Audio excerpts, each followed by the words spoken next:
Josh, the silence among many Democrats is pretty stunning here.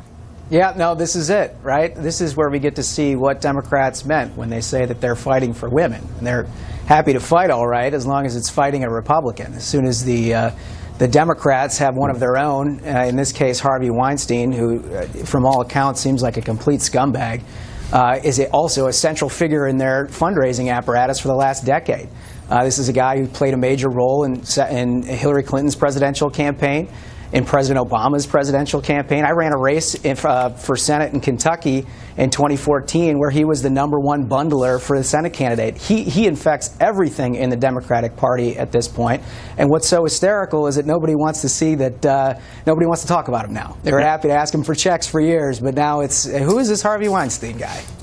We noted, Jim, that you worked for the now Senate Minority Leader, Chuck Schumer of New York, Senator from New York. Here's what he had to say about Harvey Weinstein back in 2014. He and I have been friends for a very, very long time. He's amazingly talented, but he's also amazingly charitable. Harvey, I'm proud to know you. Well, you're not hearing that from him these days. Should Chuck Schumer and other Democrats disavow Harvey Weinstein?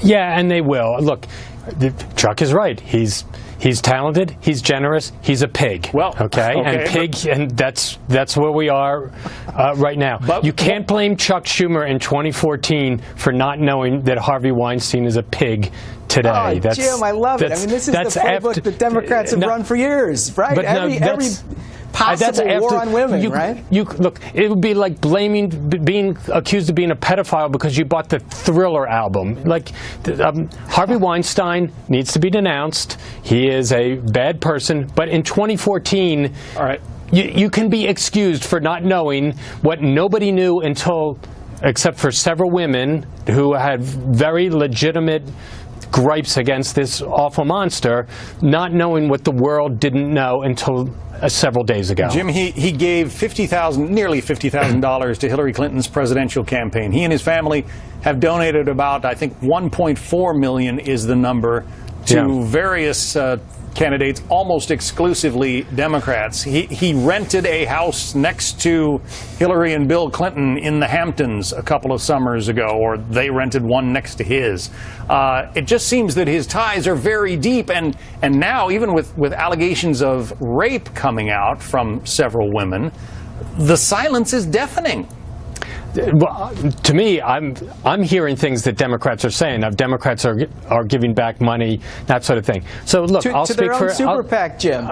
Let's hold on. Look, that's worth examining. The DNC decided, you know what? Let's not hold on to this Harvey Weinstein money. We're taking heat, so we're going to give it to a super PAC that supports Democrats. I mean, it's just unbelievable. There is no end to the hypocrisy here.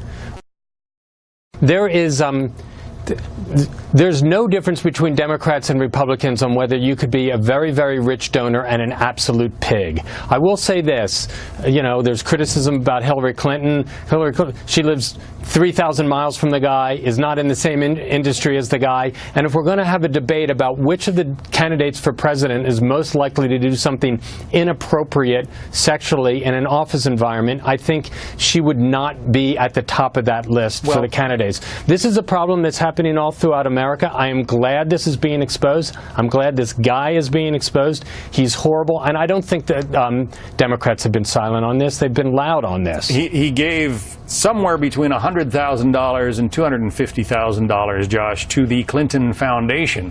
I mean, even the New York Times has called on Democrats like Hillary Clinton and Bill Clinton to, disavow him. And again, nothing so far. And they have an obligation to, right? I mean, if you truly believe what it is that you campaigned on, and that you fight for women's rights, whether it comes from a Republican or from a Democrat, then you have an obligation to speak out in this circumstance. You have an obligation to say something about Harvey Weinstein. President Obama has said nothing. Hillary Clinton has said nothing. So what does that message send to all of the rank-and-file Democrats up and down the ballot? If the leaders of their party don't have to say anything and, in fact, can donate the money to their own causes, how about them, right? And so at that point, Josh, I've heard a lot of Jim. You noted that she lives 3,000 miles away from the guy. Because he's famously West Coast. I mean, her Twitter reaches all around the world. Her Twitter page Hillary Clinton's Twitter page has plugged her appearance at Stanford and her children's book. But so, John, days later, has said nothing about Harvey Weinstein. Let me say something on this. I don't feel that it should be up to Hillary Clinton, the woman, to be the one that has to be the one that's denouncing Harvey Weinstein. If he should be denounced, I would like to see more men, both in the Democratic Party, the Republican Party, in Hollywood, the captains of industry. It's the men that have to actually start saying things on this. Jim, Hillary Clinton gets blamed for the sexual peccadillos of men that have nothing to do with her. I don't understand how she's even in this conversation. I mean, look, but it's not okay. But she should not. But she should not be blamed for anything that Bill Clinton has done wrong, or that Anthony Weiner has done wrong, or Harvey Weinstein.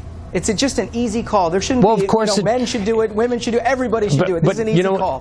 It's time for the men who are captains of industry to be taking a step to stop this, because it is in the power of men to end this horrible sexual behavior in the workplace. It is not in the power of women. It is in the power of men. We have to go. I would just point out that she was the standard bearer of your party. She nearly became president, and that calls upon some kind of statement from her, it seems to me. She is exiting politics. Yeah. It is the next generation that should be talking about this, and it should be the men who are talking about this.